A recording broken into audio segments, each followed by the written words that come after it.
Buenas, a ver, procedo a grabar la clase del miércoles 14 de febrero y bueno, para ello lo primero voy a intentar recordar un poco lo que hemos estado hablando hoy, lunes, a séptima hora, pese a que habéis faltado unos cuantos.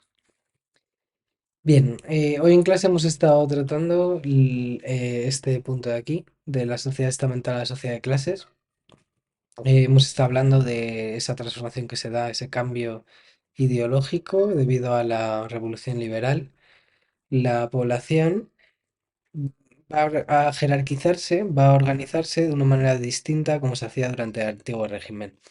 Durante el antiguo régimen teníamos los diferentes estamentos, ¿no? En base a una ordenación supuestamente divina, pero que en realidad es mentira. Nosotros sabemos que viene del feudalismo y eso suponía una desigualdad entre estamentos. El liberalismo cree en la igualdad ante la ley y ello lleva a que ahora, como todos son iguales, pues el nuevo criterio de división social sea el económico, ¿no? El dinero que tienes y cuál es tu papel dentro del proceso productivo en tu país. Bueno, eso hablamos de la meritocracia, de que la meritocracia en el fondo es un mito porque no cuentan con las mismas posibilidades de éxito alguien que nazca en una clase baja que en una clase media. Hemos explicado las diferentes clases sociales. Tendremos, por un lado, las oligarquías, que tenemos que explicar quiénes son. Tenemos a las clases medias, que pues explicamos que tienen bastante menos peso que en otros países de Europa, debido a que en España la revolución industrial casi no tiene importancia y por ello lleva a que casi no haya una clase media, una burguesía. Y luego las clases bajas, en las que hay que dedicar un poco más de atención y que quería dirigirme al epígrafe de Javier, que os ha subido él al aula virtual, en el que si vamos a su epígrafe y vamos al 1.3 de la sociedad estamental a la sociedad de clases, pues aquí él da una explicación un poco más pormenorizada de las clases populares, lo hemos estado leyendo en clase. Tenemos al campesinado, sobre todo son no propietarios, no, la desamortización además les ha hecho empeorar sus condiciones de vida. Y hablamos en concreto sobre todo de los jornaleros. Y luego tenemos al proletariado, que son los obreros fabriles, los obreros de las fábricas, que sus condiciones sociales pues vamos a tratar un poco más quizás ahora. Pero bueno, sus condiciones de vida desde luego pues eran muy precarias, si bien es cierto que tampoco eran muchos los proletarios en España. Javier os hace también una referencia a cómo la Iglesia y el Ejército, que habían sido élites institucionales previamente, pues pierden importancia a lo largo del XIX o cambian un poco su rol social, sobre todo el Ejército, ¿no? Que ahora pasan a ser el principal agente político durante el siglo XIX. Y la Iglesia que pues sí que pierde bastante preeminencia social.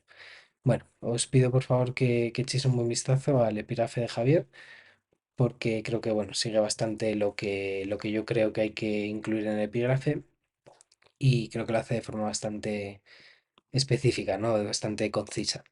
Y bien, ya la última parte que nos queda del epígrafe es esto de la evolución de las ciudades. Así que voy a ello. Bueno, lo primero es verdad que me gustaría mencionar estos dos primeros aspectos que tengo aquí. Por un lado, primero, desigual distribución geográfica de la población española. Ya hemos mencionado que en España las migraciones interiores que se dan, pues van a ser de que se reduce la población de las dos mesetas del interior peninsular, excepto en Madrid, para dirigirse a la zona del Levante, Valencia-Barcelona, y la zona del sur de Andalucía, a Málaga y Cádiz. Luego, hay que mencionar que debido a que en España no hay una gran revolución industrial, ni mucho menos, pues tampoco va a haber un gran éxodo rural. Un segundo porque mi gata está armando mucho.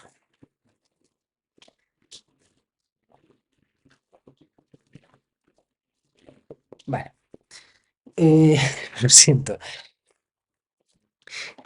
Vuelvo a repetir aquí con esto del éxodo rural, que es verdad que se inicia durante el siglo XIX en España por influencia de la industrialización que está pasando en otros países y porque hay una tímida industrialización en España, Pero es muy importante valorar que el éxodo rural en España prácticamente no ocurre durante el siglo XIX porque no ha habido una verdadera revolución demográfica ni una verdadera revolución agrícola. Es decir, ni se ha reducido la mortalidad, lo que habría hecho que se iniciara la transición demográfica, lo cual no está ocurriendo, ni ha habido una gran mejora en los rendimientos agrícolas que hiciera que bueno, se necesitaran menos mano de obra, ¿no? Porque se necesitaran menos trabajadores para producir la misma cantidad de comida. Con lo cual, prácticamente el éxodo rural es, bueno, muy bajo en España durante el siglo XIX. Y dice aquí ahora, pese a ser escaso, es verdad que aún así va a haber ciertos núcleos urbanos que se expandan durante el siglo XIX. Así que voy a ir a la presentación. A ver, aquí. Bien. A lo largo del 19 sí que va a haber zonas urbanas o cascos urbanos que van a crecer. Son los que tendríamos sobre todo en este mapa, ¿vale? Principalmente Madrid y Barcelona, que aumentan por encima del medio millón. Luego estaría Valencia, que tiene a cerca de 100.000, pero el resto de los núcleos urbanos, como podéis ver, están entre los 30 y los 75.000, lo que sería, pues, no una gran población. Estarían, pues, sobre todo, como veis, dirigidos o, vamos, organizados a lo largo de las dos costas, ya sea Galicia, Asturias, el País Vasco y Cantabria, o sean Valencia, Murcia y la costa de Andalucía. Vale, entonces en estas zonas de España en las que sí que hay un crecimiento urbano, lo que va a ocurrir es que aumenta la población debido a que hay una parte de la población urbana que mejora sus condiciones de vida, estaríamos hablando sobre todo de los burgueses, lo que hace que, debido a que mueren menos, pues haya un crecimiento de población, y luego porque hay una tímida inmigración rural, tímida. Esa tímida inmigración rural está llamada a las ciudades debido a que hay una tímida también revolución industrial en España ocurriendo que lleva a que haya nuevas actividades que necesitan de trabajadores, que serían sobre todo las primeras fábricas, el ferrocarril, un tímido aumento del comercio, sea del comercio de bienes o sea del comercio de materias primas, que necesitan, como digo, una mayor mano de obra. Claro, esto lleva a que haya una velocidad de crecimiento que no se puede dar respuesta desde los ayuntamientos, es decir, no se pueden construir barrios suficientemente rápido, con lo cual va a haber problemas en el urbanismo de ciertos barrios a los cuales se dirige la población más pobre, porque va a haber, em, bueno, dos tipos de barrios obreros. Van a estar aquellos barrios obreros en zonas degradadas de la ciudad, en las cuales pues se alquilan habitaciones prácticamente para tres familias, una sola habitación, o bien a las afueras de la ciudad, zonas que no hay construcciones, pero en las que aparece un cierto chabolismo. Bien, ahí tenéis en la imagen, imagino que podréis reconocerlo alguno de vosotros, el actual Congreso de los Diputados. Veis que al ladito del Congreso de los Diputados había campo, prácticamente. Bueno, parece un poco mentira, ¿no? Que esto pudiera ser así en la época.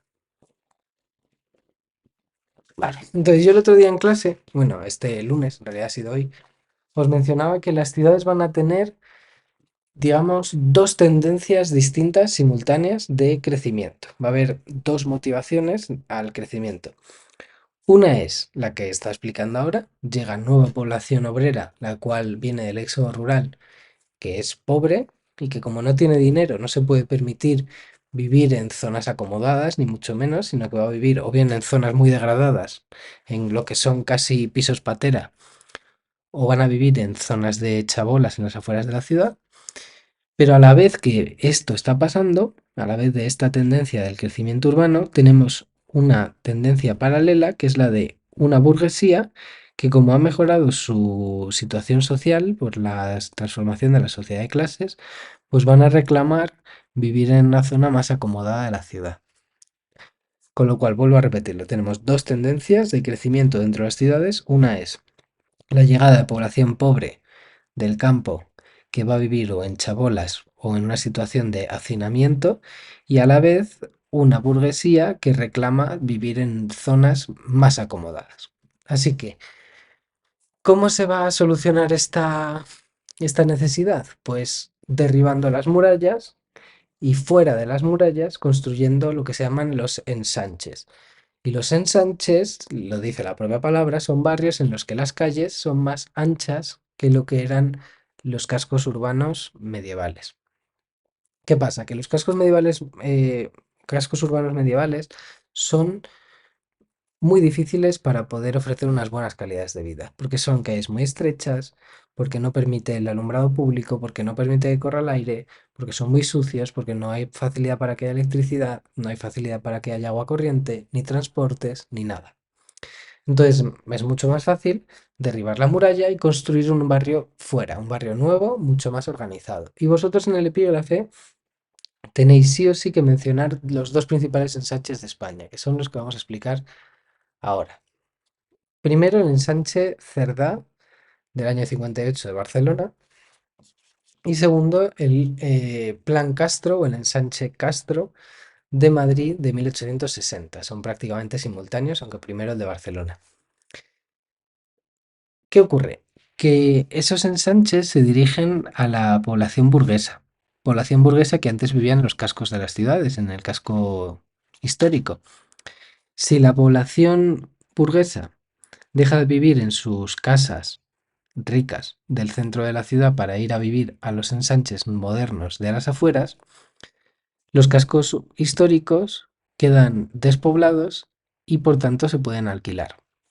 Entonces se van a alquilar a los obreros, pero de una manera distinta a como eran antes, porque lo que se hace es que estas antiguas casonas de los burgueses se van a tapiar por dentro, se van a crear paredes para que de un piso que a lo mejor tuviera 400 metros cuadrados salgan pues 10 pisos de 40 metros cuadrados y así poderlo alquilar a 10 diferentes grupos de personas, porque en cada uno no va a vivir solo una familia, de manera que los cascos históricos se crean como barrios obreros muy degradados, en los que no hay prácticamente servicios para la gente que vaya a vivir en ellos.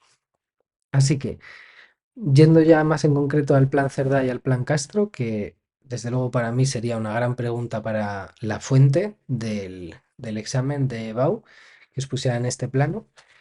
Vamos a comentarlos uno por uno. Primero, el plan Cerdá, que veis aquí, lo que buscaba era que lo que es el casco histórico de la ciudad de Barcelona siga igual, pero el exterior se construya en plano de damero, que sería en cuadrícula, con algunas diagonales que permiten que haya paseos con tranvía, con carretera, que faciliten un mejor desplazamiento dentro de la ciudad. Luego, las esquinas donde se cruzan las calles se convierten en chaflanes, es decir, se corta la esquina para crear un octógono y eso facilita que haya más luz, que haya más entrada de aire limpio y demás. Bien, aquí lo veis en la fotografía, lo que produce el plan Cerdá, que podéis ahí ver que el tamaño de cada una de esas cuadras es bastante grande, pues lo que permite es que haya un montón de paseos anchos en los que pueda haber tranvía, en los que pueda haber electricidad, en los que pueda haber pues jardines, que se amolda mucho más al estilo de vida de los burgueses, que quieren pues tener un lugar en el que poder pasear, en el que poder demostrar pues que tienen una ropa muy cara, en la que pueden demostrar pues el coche que se han comprado y demás.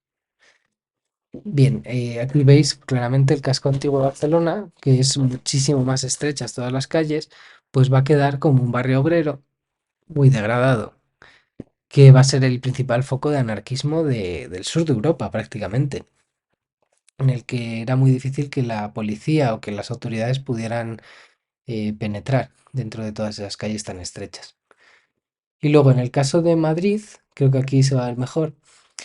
Este es el casco histórico, ¿no? El Madrid de los Austrias. Ahí tenéis abajo está el Palacio Real. Enfrente del Palacio Real que está abajo está el Teatro Real. Un poco más en el medio estaría la Plaza del Sol. Y luego al fondo del todo, arriba a la izquierda, se ven como unos nuevos pisos mucho más cuadriculados, ¿no? Bueno, pues eso sería esto que tenéis aquí, que es el barrio Salamanca. Porque el principal promotor urbanístico va a ser a ver que no quiero decirlo mal, va a ser el Marqués de Salamanca. Iba a decir el conde, el Marqués de Salamanca. Y su barrio, vamos, el barrio va a ser el barrio Salamanca, que es, como veis ahí, es la Plaza Colón. A la derecha de la Plaza Colón, que está ahí abajo, estaría la Biblioteca Nacional, el Museo Arqueológico Nacional, por cierto, en el que estoy ahora mismo, miércoles, de excursión con primero de la ESO. Y luego pues veis ahí todas las calles en forma de cuadrícula, mucho más racional, mucho más, bueno, mucho más a la moda o al estilo de lo que piden los burgueses de la época. De manera que veis ahí que va a haber dos zonas principales de ensanche, lo que es la zona que se dirige a la Castellana y el Prado y demás, bueno, hacia el norte, y la zona del barrio de Salamanca, mientras que abajo pues queda el antiguo casco histórico, lo que se llama el Madrid de los Austrias. Gracias a construir los ensanches, pues se pueden construir unas nuevas infraestructuras propias de la modernización de la revolución industrial. Tendríamos pues transportes como es el tranvía, por ejemplo, que se introduce en las principales ciudades de España, también carreteras, un pavimento mucho más eficiente, iluminación pública, agua potable, alcantarillado, es decir, cosas, mejoras en la infraestructura de la ciudad que permiten que mejore la higiene, se reduzca la mortalidad de la población de la ciudad, pero eso sí, estamos hablando de los ensanches. En el casco histórico esto llegará más adelante, ya casi a mediados del siglo XX. Vale, entonces, ¿dónde ocurre todo esto? Pues ya lo he mencionado antes, en las ciudades que o bien estén viviendo una cierta industrialización o bien tengan un buen contacto comercial, que serían, como veis, pues al final las zonas de la costa. De manera que en ese mapa que tenemos ahí abajo vemos cuanto más oscuro sería más densidad de población, pues que todo el medio, todo el interior de la península, excepto por Madrid, va a tener una muy baja densidad de población, mientras que la población se va a acumular en las costas. Esto es la conclusión de una tendencia de cambio de densidad de población que había ocurrido en España desde la Edad Media, porque en la Edad Media la población sobre todo estaba en las mesetas. Ok, vale, pues visto esto, voy a, voy a leer uno de los textos que os he puesto en el aula virtual. Lo voy a leer con vosotros, que es este de aquí. Voy a comentarlo y os voy a poner otro texto para que lo comentéis en lo que reste de clase. Así que, texto uno: La natalidad española a finales del siglo XIX. Por Sánchez Marrollo, Fernando, La España del siglo XX, Economía y Demografía y Sociedad, de 2003. Claro, esta fuente es desde luego una fuente secundaria porque es un historiador que escribe en el siglo XXI ya, en 2003, sobre el siglo XIX. Así que, ¿qué nos dice Fernando? Dice, la natalidad española alcanzaba en las últimas décadas del XIX unos valores excepcionalmente altos, única forma de compensar la elevada mortalidad. Solamente en Cataluña se conoció una precoz y gradual reducción antes del cambio de siglo. Ese descenso de la fecundidad, iniciado en la primera mitad del XIX, alcanzó su máxima intensidad entre el 87 y el 900. Este proceso también se dio, aunque en menor intensidad, en otras zonas del país próximas al enclave catalán. Como se señaló antes, el descenso definitivo de la fecundidad en el resto de España solo se inició lentamente en la segunda década del 20. El mantenimiento de la estacionalidad de la natalidad, al finalizar el 19, sería reflejo del gran peso que el sector agrario y la población rural mantenían en el país. Los meses primaverales eran los de más numerosas concepciones, ya que el máximo de nacimientos se alcanzaba en los meses de invierno, intento de evitar exponer al recién nacido a los rigores del verano. La paulatina desaparición de la estacionalidad en el 20 iría marcando la pérdida de importancia de las formas de vida campesinas y del declive de la agricultura como actividad económica dominante.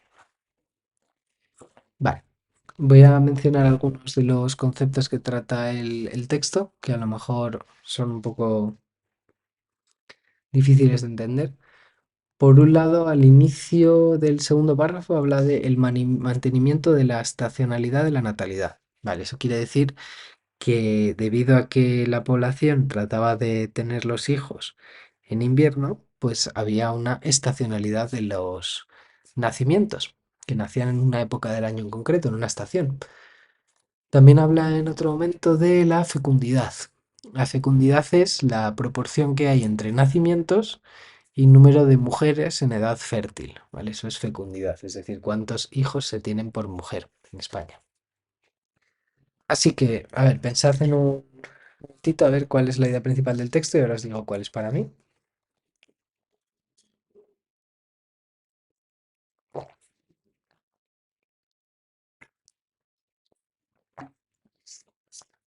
Vale, para mí la idea principal del texto es la muy estrecha relación que hay entre el poco desarrollo industrial de España, la alta mortalidad y la alta natalidad. Es decir, sería la relación que hay en España entre su modelo demográfico excesivamente antiguo y el bajo desarrollo industrial o económico que hay en el país. Y nos lo intenta demostrar el texto con datos y nos da el dato de que en España sigue habiendo una natalidad y una mortalidad muy alta, exceptuando en Cataluña, que es la única zona que sí que está viviendo la industrialización, ¿no? Y luego nos da el otro dato de que todavía la gente o la natalidad se da sobre todo en una época del año que es para tener los hijos en invierno, debido a que todavía no ha habido un desarrollo en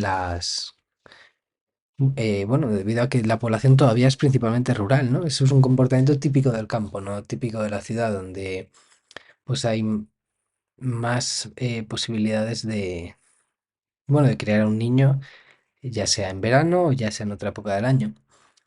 Pensad que en la época de la cosecha, pues la población, bueno, pues se encontraba más feliz, ¿no? Pero también es verdad que es que en invierno es cuando se tiene más tiempo libre, con lo cual es el momento en el que es más fácil poder criar a los niños, ¿no? Eso es un comportamiento típicamente rural. Entonces, para esto tenemos que acordarnos, a ver, del modelo de transición demográfica para poder comentar este texto, que es este gráfico de aquí. A ver, aquí.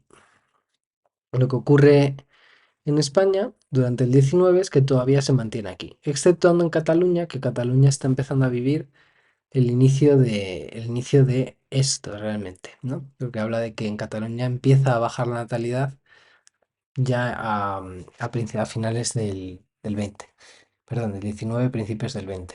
Entonces España todavía se mantiene aquí, ¿no? Una natalidad y una mortalidad demasiado altas.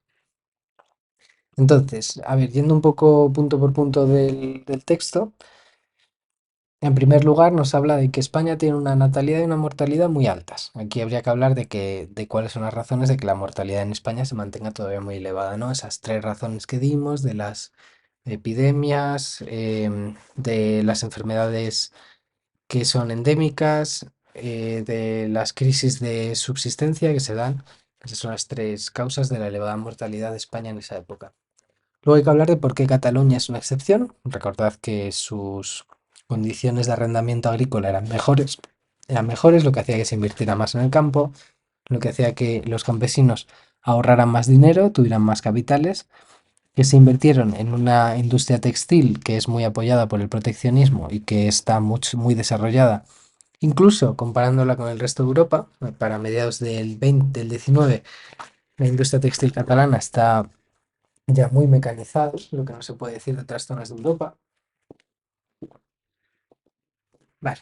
Eh, Luego, después de esto de Cataluña, pues habría que hablar en ese primer párrafo de que el descenso definitivo de la fecundidad en el resto de España no llega hasta la segunda década del 20. Eso Es una muestra de que en España no ha ocurrido una transición o una revolución ni demográfica ni agrícola, ¿no? Y eso es ya principalmente el tema del segundo párrafo, en el que nos intenta demostrar con un dato, que es ese de la estacionalidad de la fecundidad o la estacionalidad de la natalidad, nos da un dato de cómo España pues no ha evolucionado en su modelo económico, sigue viviendo en una situación de enorme peso de la actividad agrícola. La mayoría de la población se sigue dedicando a ello, la principal actividad económica sigue siendo la actividad agrícola y encima una actividad agrícola no desarrollada. Con lo cual, para mí este texto es muy interesante para poder vincular el epígrafe 7.1 y el epígrafe 7.2, ¿no? Cómo la demografía o la situación demográfica de España se debe a la situación económica de España. Así que yo os voy a pedir que por favor para esta clase comentéis el texto 2 y mañana, jueves, pues lo corregimos juntos. Así que nada, muchas gracias. Espero que hayáis podido seguirme bien la clase y pediros que empecéis a repasar para que el jueves y el viernes los dediquemos a resolver dudas, a recordar el epígrafe que queráis que recuerde, a comentar textos los bloques 6 y 7. Así que nada, venga, que tengáis un buen día y mucho ánimo con el estudio y los exámenes.